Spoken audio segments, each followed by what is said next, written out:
Punish చేసిన judge, finish చేస్తానన్న collector, అలా మా అన్నయ్యతో పెట్టుకున్న ప్రతి కథ ముగిసేది ఇక్కడే, ఇలాగే.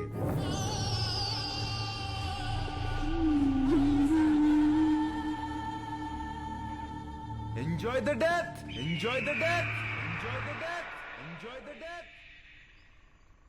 అయిపోయింది సార్, అంతా అయిపోయింది. మన చావు నాపడానికి ఏ సిస్టమ్ రాదు సార్. మన బాధలు చెప్పుకుందామంటే ఫోన్లో సిగ్నల్స్ కూడా లేవు.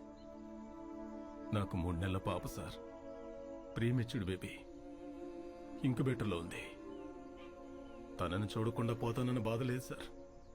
కానీ మనకన్నా ముందు ఎంతమంది, ఇప్పుడు మనం రేపు మనలో వచ్చేవాళ్ళు ఇంకెంతమంది చావాలి సార్. సార్ మీరు ఎప్పుడు ఒక మాట అనేవాళ్ళు, మనం బ్రతికితే ఆ బ్రతుకు అర్థం ఉండాలి, మనం చనిపోతే ఆ చావుకో పరమార్థం ఉండాలని.